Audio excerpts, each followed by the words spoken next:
Good morning, everybody. Today I'm going to show you how to make a fantastic breakfast by doctoring up a baking mix. My name is Deb from Just Do Something Homestead, and today I am making breakfast. For years I've bought Jiffy baking mix simply because it was cheaper than other brands, but I have learned how to doctor it up and make it taste fantastic. You're going to need a large mixing bowl. If you've been around for any time, you know that I simply use my measuring cups, especially for pancakes, because I can pour it out the spout. You're also going to need butter, cinnamon, milk, Jiffy mix or any other kind of baking mix, and then I like to add mini chocolate chips, and Jim likes blueberry powder. Oh, and don't forget those eggs. And while I'm making pancakes, I am going to cook this entire pound of bacon. We're only going to use a couple strips this morning for our breakfast.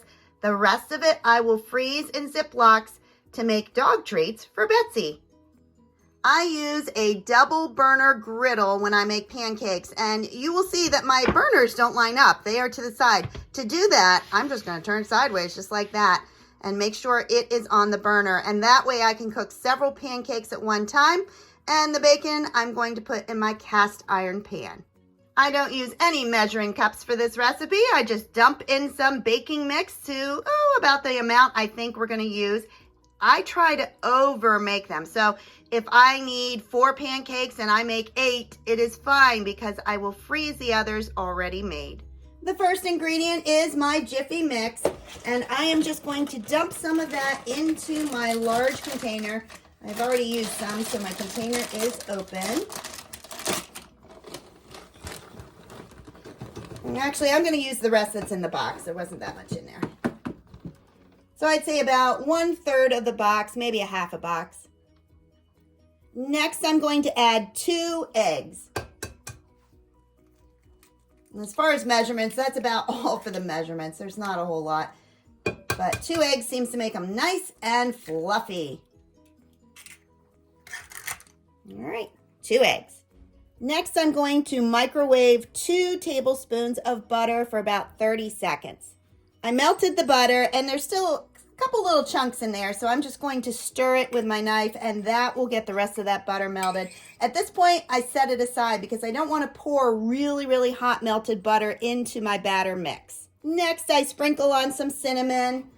And I'm just going to put a little in there. I'm not going to overpower it, but cinnamon is a very good spice to use. It is very healthy, and we add it to a lot of things, including pancakes. What I have found with milk is I don't measure how much to add because when I measure it, it always looks about right, and then it gets too thick. So I am just going to pour some in. We're going to stir it up, and then I will most likely add some more so that it becomes a thinner batter, which is easier to cook with.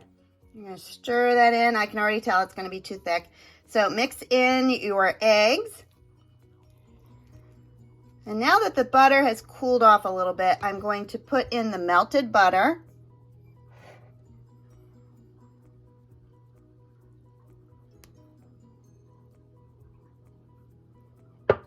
And add some more milk. And stir it up well. I used to stir it with a whisk, but it would just get clumped in the middle of it until it was thin enough to stir. So now I start with a rubber scraper. All right, I've stirred that in. You can see it's pretty lumpy, but it's very thick. You do not want your batter that thick, so time to add more milk. This is the consistency that I am looking for. Now I'm going to mix it a little bit more to get some of those larger chunks out. That's where the rubber scraper is very handy. You can see the specks of cinnamon in there, so this batter is looking pretty good. I don't add the extra things like chocolate chips or blueberry powder until I have poured a pancake into the pan, and then I sprinkle those on top. That way I can make individual pancakes that suit different people's needs.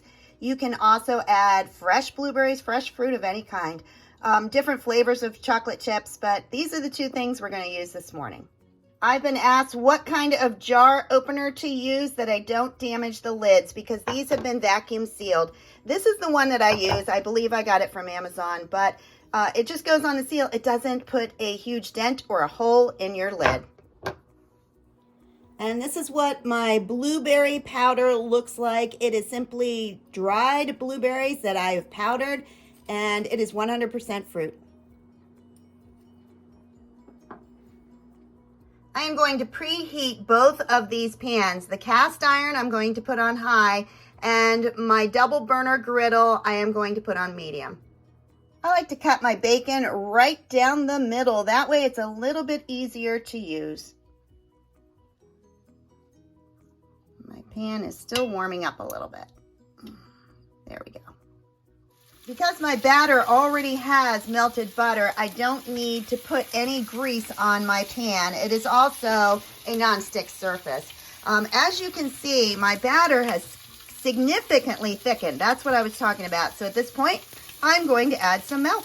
I have prepared a baking sheet by putting paper towels on it, and that's where I will put the bacon as it is finished cooking. Once my griddle is hot, I just feel it, make sure it is warm. I put a tiny little pancake on to see if it's warm enough. Here's my little test pancake, and what you want to see is the bubbles. If you don't see bubbles coming up, you know your batter is too thick.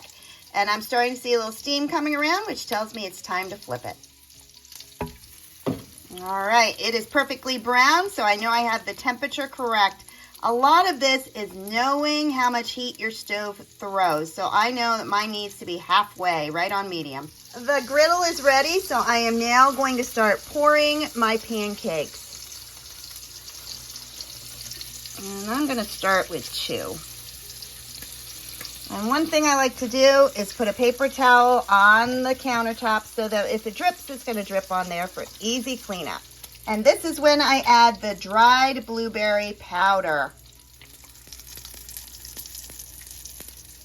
The difficult part for some people is knowing when to flip them. What you want to see is what you're seeing right now. You want the steam coming from around it, and you want the bubbles to have reached the surface.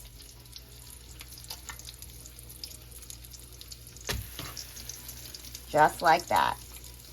The second side does not take as long, and once you see it steaming, they are ready. We use only real maple syrup, and this is one of my favorites that I got at Aldi for $1 clearance. Haven't seen it since. Jim's breakfast is ready, and now I'm going to start mine with chocolate chips. I'm going to make 2 for myself using chocolate chips, and these are the mini ones. And same process, I'm just going to sprinkle them on top.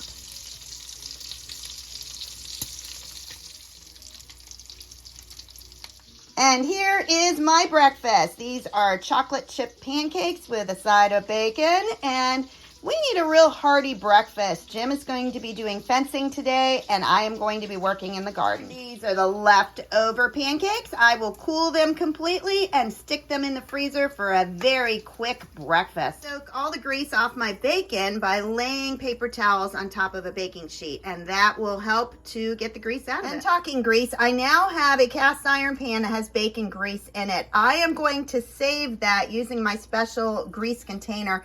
And what I like about this is it separates the particles of bacon from the grease. So you're going to pour it in there once it's cool. I'm not going to handle that pan now. Pour it through there. It will trap any of the pieces, and then the grease will be down on the bottom, and I will discard the pieces. Thank you for joining us for breakfast. If you enjoyed this video, please like, subscribe, and share. And you have a great weekend. Bye-bye.